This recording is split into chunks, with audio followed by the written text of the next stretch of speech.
امیر جماعت اسلامی ضلع بہاولپور سید ذیشان صاحب تشریف لائیں اور آپ سے مخاطب ہوں، اور اس کے بعد اگلا پروگرام ہم انشاءاللہ جاری رکھیں گے۔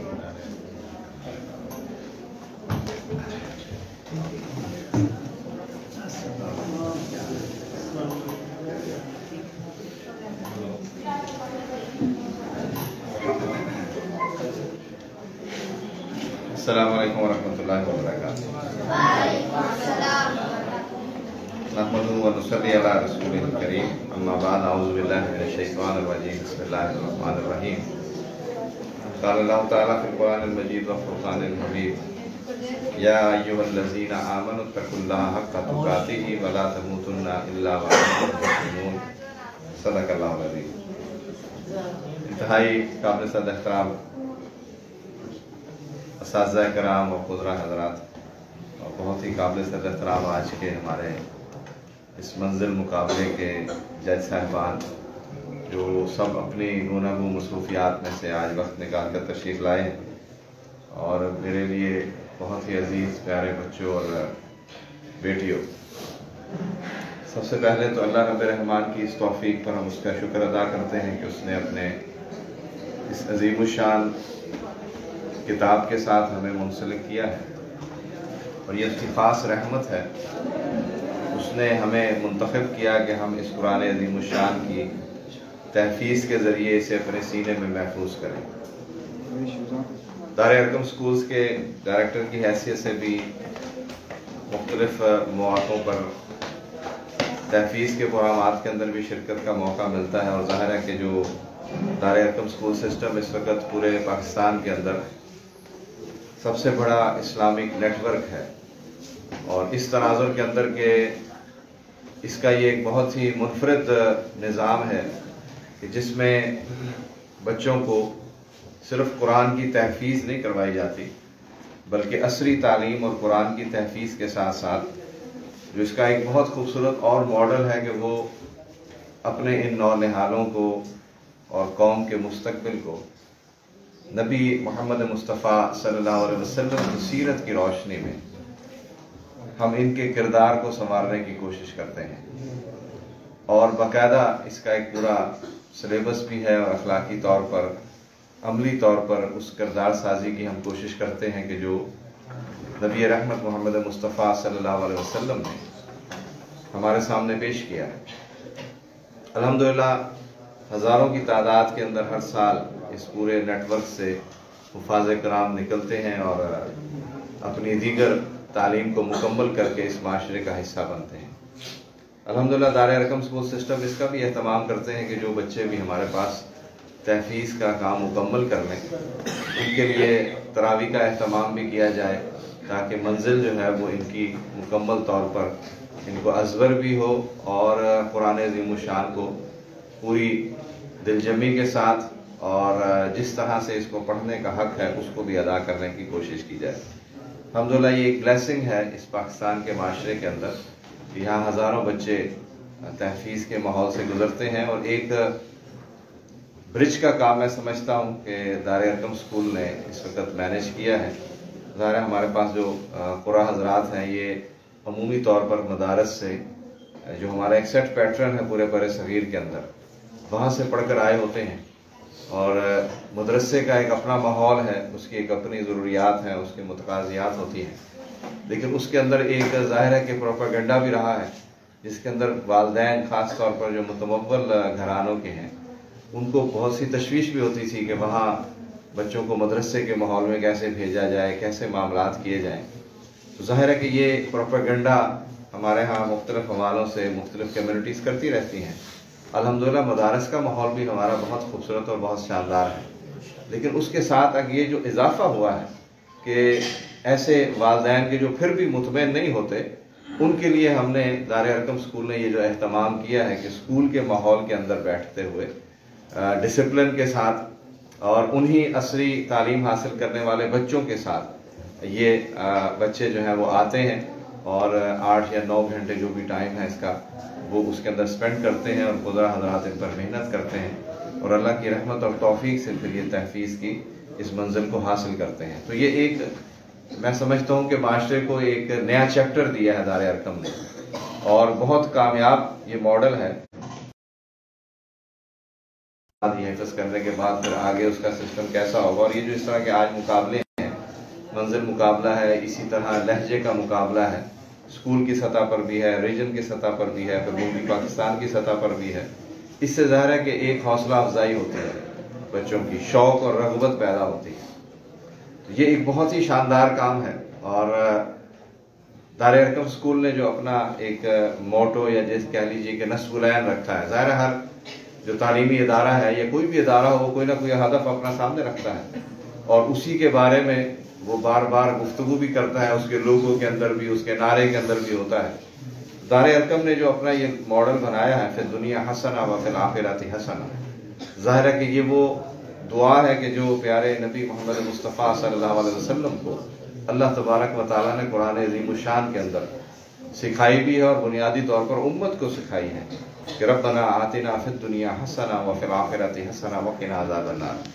اسی سے یہ منظوم، یہ ٹکڑا جو آیت کا لیا گیا ہے، فی الدنیا آخرت، اور فی دنیا بھی اور آخرت دونوں کے حوالے سے. تو الحمدللہ یہاں پر صرف تحفیظ نہیں ہے، اور ویسے میں نے بات کی ہے کہ ہمارے ہاں پورا ایک سلیبس موجود ہے کہ جس کے اندر کریکٹر بلڈنگ کا کام ہم کوشش کرتے ہیں کہ کیا جائے قرآن و سنت کی روشنی کے اندر. میں آج کے منتظمین کا بھی شکر گزار ہوں.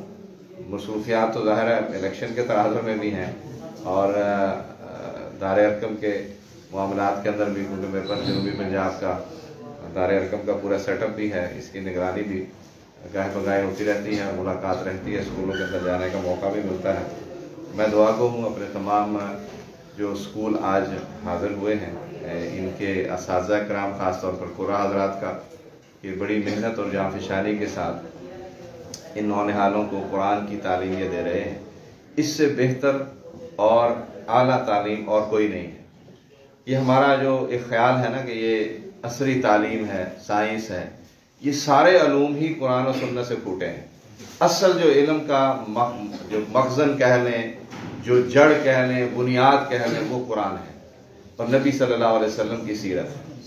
جتنا آج کا دور کا انسان یہ سمجھتا ہے نا، ظاہر بچے میرے سامنے بیٹھے ہیں جو سمجھتے ہیں کہ یہ 14 صدیاں پہلے نازل ہوا تھا، اور اس وقت کی دنیا اور اس وقت کے لوگ اور اس وقت کے معاشرے اور اس وقت کی جو تہذیب تھی انسان کا، ظاہر ہے اس وقت تو نہ نیٹ تھا، نہ بجلی تھی، نہ یہ برق رفتار گاڑیاں تھیں، تو اس پہ تو رہنمائی کرتا تھا. تو آج 14 صدیاں پہلے یا 14 صدیاں بعد یہ کیسے رہنمائی کرے گا؟ تو یہ بھی ہمارے ہاں ایک مسکنسیپشن پیدا کیا گیا ہے، ذہنوں کو دھندلایا گیا ہے، اور ظاہر ہے کہ یہ سیکولر قوتوں نے کیا ہے.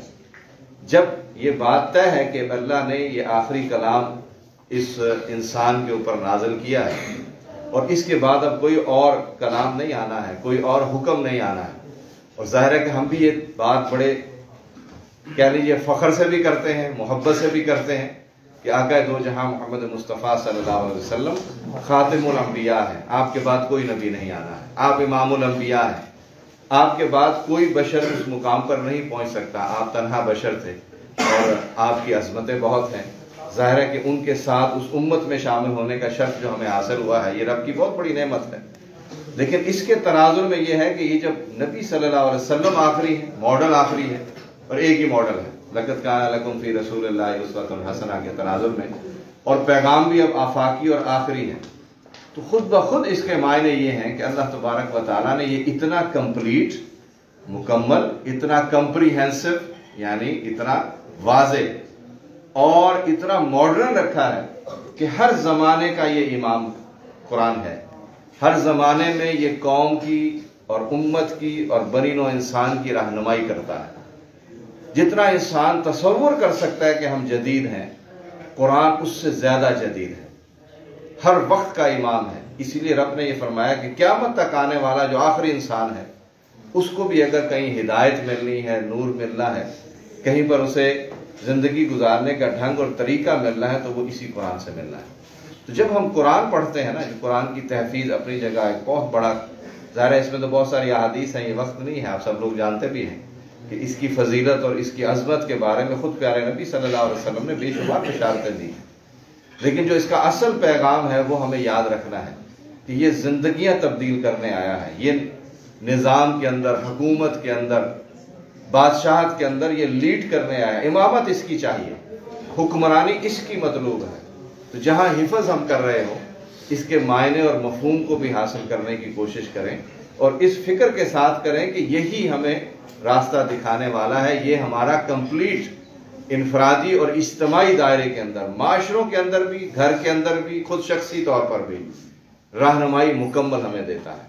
اس رہنمائی کو حاصل بھی کرنا ہے، اس پر عمل بھی کرنا ہے، اور اس پیغام کو عامت الناس یعنی ارد گرد رہنے والے لوگوں تک پہنچانے کا بیڑا بھی ہمارے ذمہ ہے. اس قرآن کی تحفیظ کا جو مقاصد ہے اس میں یہ مقصد ہمارے پیش نظر رہنا چاہیے. صرف سنانا مطلوب نہیں ہے، بلکہ اس کے مطابق اپنی زندگی گزارنا مطلوب ہے، اور اس کے پیغام کو معاشرے تک پہنچانا مطلوب ہے، اور پھر بالآخر معاشرے کو اس قرآن کے نظام پر قائم کرنا مقصود ہے. یہی ہمارا مسلمان ہونے کا مقصد ہے، اور یہی قرآن پڑھنے اور پڑھانے کا مقصد ہے. اللہ تعالیٰ ان ساری کاوشوں کو اپنی بارگاہ میں قبول فرمائے.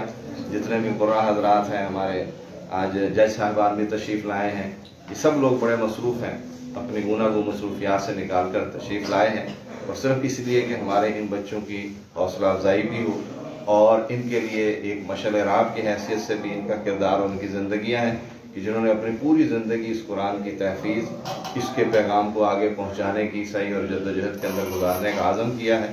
اللہ تعالی ہم سب کا حامی و ناصر بھی ہو، اس قرآن کے مصداق ہمیں زندگی گزارنے کی توفیق بھی عطا فرمائے.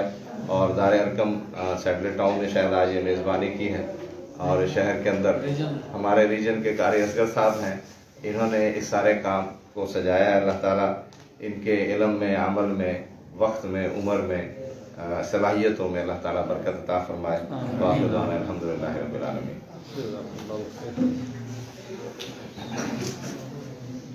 جی بہت شکریہ سر. بس آخری 2-4 منٹ اور دے دیں ہمیں. یہ صاحبان مہمان جو بیٹھے ہیں ہمارے، ان کو ہم نے اعزازی شیلڈ سے نوازتے ہیں انشاءاللہ آپ کے دستے مبارک. میں دعوت دوں گا حضرت قاری ادریس فاروقی صاحب کو کہ وہ تشریف لائیں، اور امیر شان اختر صاحب ریجنل ڈائریکٹر جنوبی پنجاب وہ تشریف لائیں، اور قاری ادریس فاروقی صاحب اپنے دستے مبارک تشریف لائیں.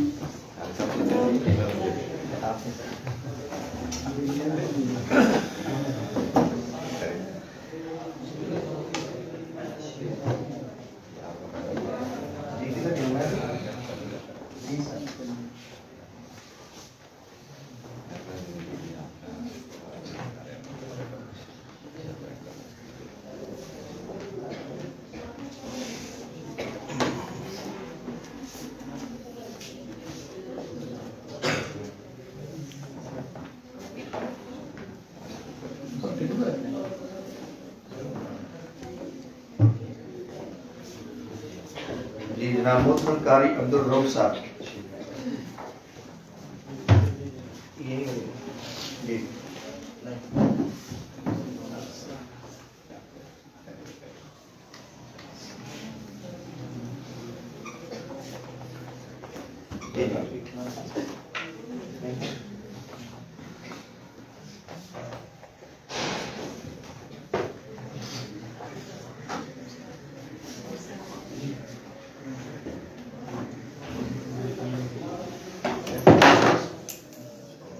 جی مولانا حبیب احمد صدیقی صاحب محتمم جامعہ احیاء العلوم بہاولپور.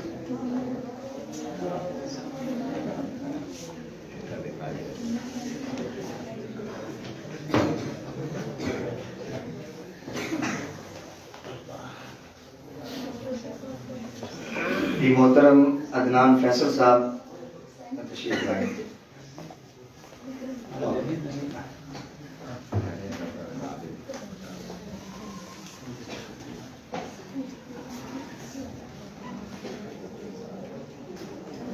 اور اب میں آخر میں محترم سید ذیشان اختر صاحب اور سید ذیشان اختر صاحب کو شیلڈ دیں گے جناب عدنان فیصل صاحب، مولانا حبیب احمد صدیقی صاحب اور مفتی رفیق احمد صاحب.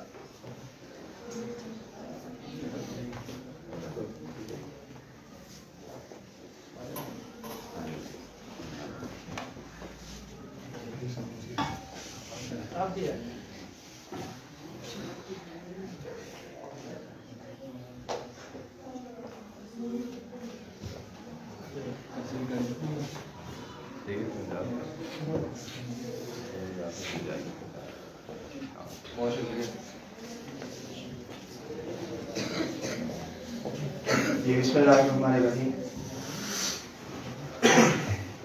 ہم اپنے پروگرام کا دوبارہ سے آغاز کرتے ہیں، اور جو بچے رہ گئے ہیں انشاءاللہ ہم چند ہی لمحوں میں کوشش کریں گے کہ ان کو مکمل کریں۔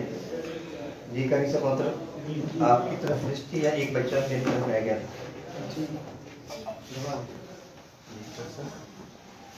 جی